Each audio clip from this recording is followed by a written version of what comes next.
Hi, and welcome to this Pitsy Pod episode. Today we talk about Saint Andrew. As you'll see, he's the patron saint of many places around the world.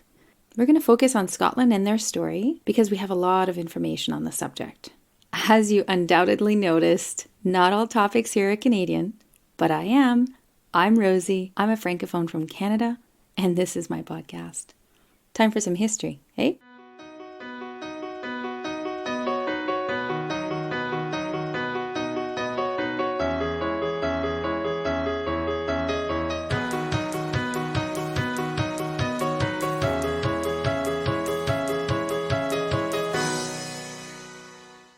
So the idea of patron saints are to be special protectors or maybe guardians over things or peoples or countries or cultures. And when it comes to St. Andrew becoming the patron saint of Scotland, it's actually a little bit blurry. There are a lot of folk tales, there are a lot of stories, and historians, of course, disagree on some of these. So we're going to go through them and you get to choose your side. So according to Christian teachings, St. Andrew was actually one of Jesus Christ's 12 disciples. His brother was Simon Peter, who Christians today will say was the first pope of the Roman Catholic Church. They were both fishermen in Galilee, which is now modern-day Israel, and they met Jesus and became his disciples. So considering he's one of the first to join Jesus, we actually don't know much about him. There's very few incidences recorded of the time he preached, and there's no recorded miracles, which usually is attached to sainthood. So it seems as though Andrew lived a really simple life. After the crucifixion of Jesus, Andrew took the message to the people, and he spread the word around the shores of the Black Sea and then throughout Greece and Turkey. Eventually, he was stopped, and they wanted to crucify him. He was sentenced to death by crucifixion also. According to some sources, Andrew did not feel worthy to be crucified on a T-shaped cross like Jesus, and instead, he was tied on an X-shaped cross on the 30th of November, year 60, in Greece. Now, we have a little bit of a hole in history, and his body was entombed about 300 years later in 340 or 357, according to St. Jerome records. And Andrew's relics, which, by the way, that means bones, were taken from Patras to Constantinople by the command of the Roman Emperor Constantine II. And according to legend, a Greek monk called either Saint Rule or Saint Regulus in Latin was warned by an angel in a dream that Constantine was going to move the relics, and this angel told him to take it, quote unquote, to the ends of the earth to keep them safe. The monk actually managed to take a tooth, an arm bone, a kneecap, and some fingers from St. Andrew's tomb, and he took them away as far as he could. In those days, Scotland was probably the end of the known world, so St. Rule headed that way, according to records. It was in Scotland that St. Rule ended up getting shipwrecked off the Fife coast, and a Pictish settlement was there when he came ashore to what would now be St. Andrews. So a lot of people consider this legend to be false, and they say that the relics of St. Andrew probably got to Britain in 597 by St. Augustus, and then in 732 to Fife by the Bishop Acca of Hexham, and he was a well-known collector of religious relics. Nonetheless, in 726, the ruler of the area, Angus MacFergus, had to do battle with the Dalriada, and he prayed for victory. So according to legend again, in the middle of the battle, MacFergus actually saw a white X-shaped cross in the bright blue sky, and he knew that Andrew was going to be taking care of him. This led him to attribute the war victories to St. Andrew, and then he founded the church in the borough of St. Andrew. He added the relics, and then he also attributed St. Andrew as the patron saint of his country. But some records suggest that St. Andrew wasn't actually adopted as the patron saint until the year 1000. So there is some controversy between the traditionalists and the historians regarding when this actually happened, but the fact remains that pilgrims devoutly visited St. Andrew's shrine throughout the centuries. For example, in the 11th century, Scotland's Queen Margaret actually encouraged the pilgrimages. 2 ferry services opened across the Firth of Forth, and there were hostels on each side that could cater to the guests. In 1138, the little church that was built from wood, mud, and turf was actually replaced by the Grand Cathedral, which was known as the St. Andrew's Cathedral. The town around also changed its name and became St. Andrews. So St. Andrews Cathedral became the center of the Catholic Church in Scotland. The earliest known account of St. Andrews would be in 1165 with the Register of St. Andrew. And then the St. Andrew's cross was used in Scotland as a religious but not a national emblem on the seal of the chapter of St. Andrew's Cathedral in about 1180.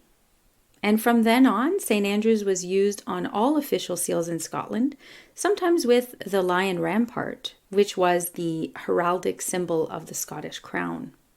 After Constantinople was sacked in the Fourth Crusade, the relics at Constantinople were taken to the Cathedral of St. Andrews at Amalfi in Italy. In 1208, St. Andrew's body was given place of honor in the city of Amalfi. According to sources, the archbishop and the cardinal preached. They lifted the casket to show people, and then they showed the relics inside. Afterwards, they buried the relics into portions, and the skull was placed in a less accessible location. 8 years later, Pope Honorius III asked the Amalfi Cathedral to release the relics. They said that they didn't know where they had been buried. In those days, relics tended to be moved around and then traded between the churches, almost like a currency. So some of the relics ended up in Rome, they returned to Patras, and then they went towards the Greek Orthodox Church. In 1254, there was another seal, the seal of the Bishop Gamelin, who was the chaplain to Alexander II and the Chancellor of Scotland. And now in 1286, we have the first known appearance of the figure of St. Andrews used as a national emblem. So the seal of the Guardians of Scotland, who was appointed on the death of Alexander III, actually shows Andrew on his X-shaped cross, surrounded by Latin words that are a little bit chipped, so most scholars agree that it says something along the lines of Andrew, the leader of the compatriot Scots. This seal of the Guardians of Scotland was used to authenticate legal documents and communications. Jumping ahead to the 13th and 14th century wars of independence, Scotland fought against the English because they wanted to be seen as an independent kingdom.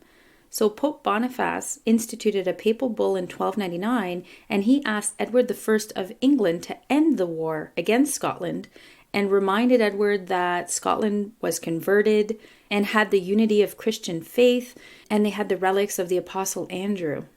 In 1318, it was noted that St. Andrew's Cathedral was still a very popular medieval pilgrimage site, and it was the largest church in Scotland.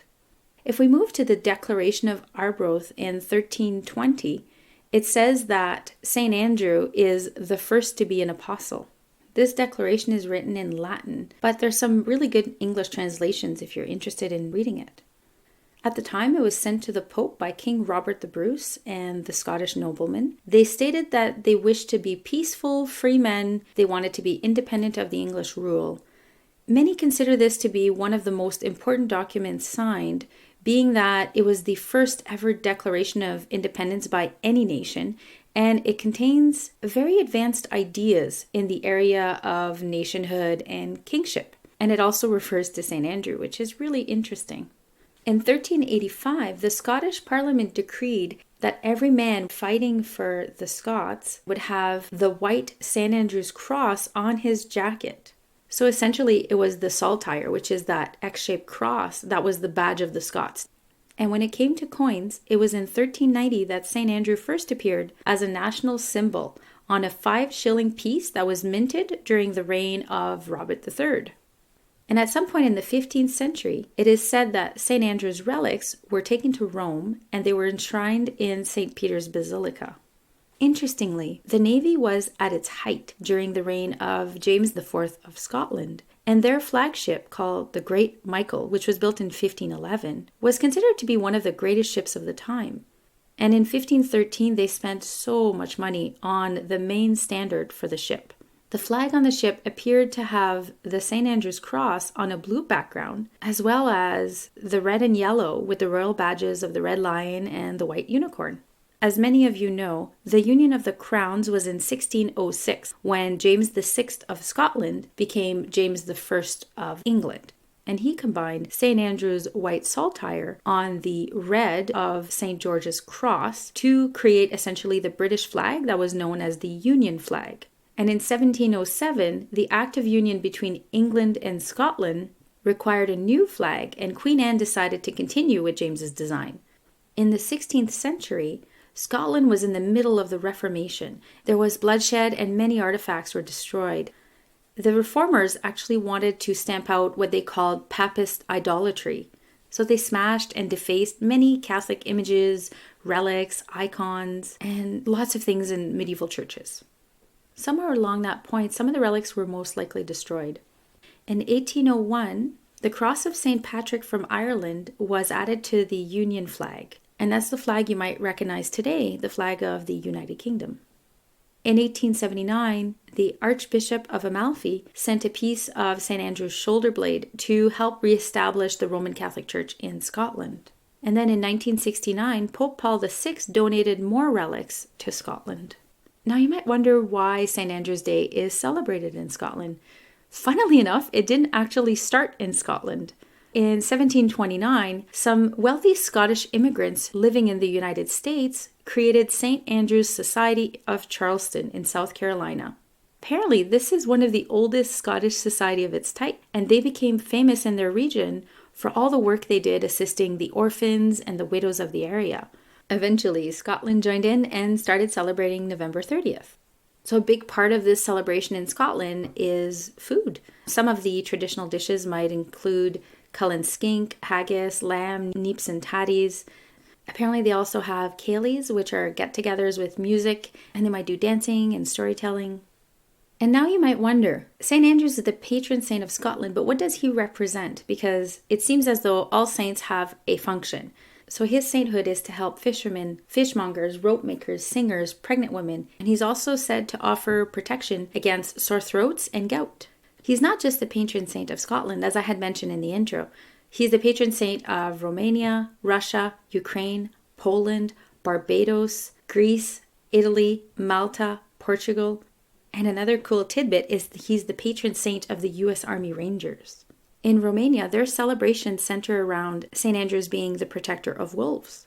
And in Russia, it was in 1698 with Tsar Peter the Great who honored St. Andrew by creating the Order of St. Andrew the Apostle, the First Called, which is the highest order of chivalry in the Russian Empire.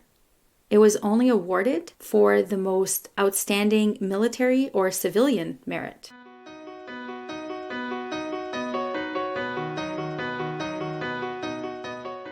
I hope you enjoyed learning about St. Andrews. Now it helps me understand, and it might help you understand, why so many people celebrate the patron saint of Scotland, and more interestingly, how he became their patron saint. Of course, as you heard, some of the things we're not quite sure, but it's still really interesting to read. Thanks for listening to the Pitsy Pod. Don't forget, you can find me on social media at History. You can also rate me on iTunes. Apparently it helps my name get on search lists, so I appreciate all the help you can give towards that. And I'd like to thank my husband, Jamie, my brood of kids, my family, my friends, and everybody that's helped me adventure through history. Un grand merci.